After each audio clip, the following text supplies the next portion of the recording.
Facebook page, but I'm just basically calling this the four horsemen of a relationship apocalypse. Every time my marriage begins to totally suck, I mean, I can feel the air being removed out of every area of our marriage.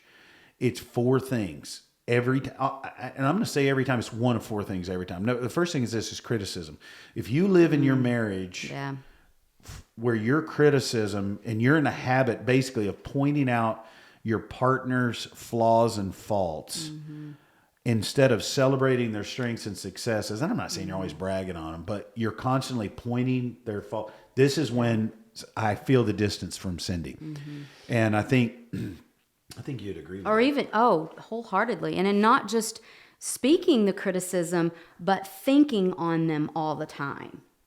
That's when I know that when I am the most disappointed in you, is when I am constantly thinking and rehearsing all of the negatives that you're doing, or the negatives that I see, instead of focusing on who I need to be, or looking for things to be grateful for. Our part in you. Well, my part is her part is the mental part. My part is the literal verbal failure. And when I'm pointing out her flaws and faults, we're going downhill. Number two is defensiveness. When I'm defensive, here's the thing: you defend what you serve, and you know it. So if you're defending it, you're serving it. It is a constant hurdle. It's a constant hurdle that I have to guard my heart, because what happens is I play the victim. I make excuses for shortcomings.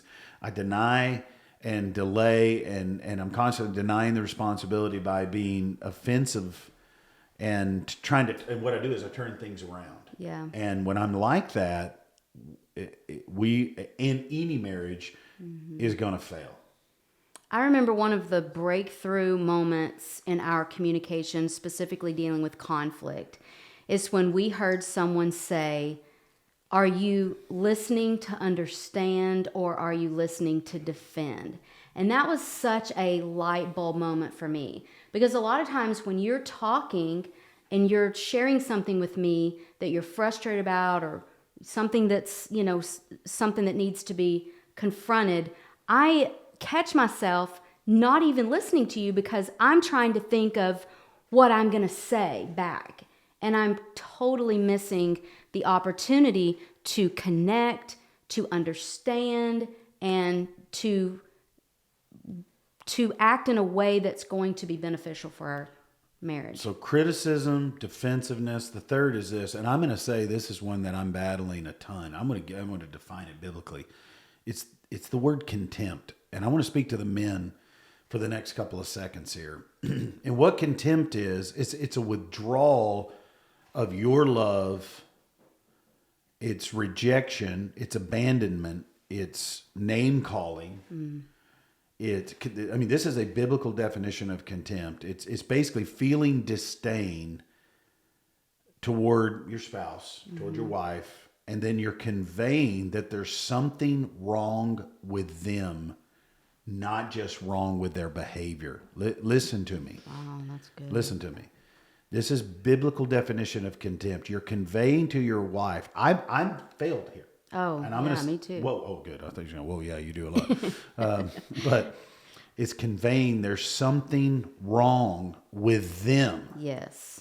Not just their behavior. You're a bad person. Right. That's contempt. That's more than criticizing. And it is the danger zone. Yeah. How do you even come back from that? Like, how do you? Well, we do come back from it. Yeah, but it comes through repentance, forgiveness. It comes from being honest. It comes with my wife oftentimes coming to me and saying, "Babe, that's wrong. You shouldn't have said that. Here's the way I felt." And then by God's grace, and only by His grace, I repent of that. The fourth thing is stonewalling. And that's where I'm going to say, when we have a Romance Uncensored, for instance, I'd say 50% are in the stonewall zone.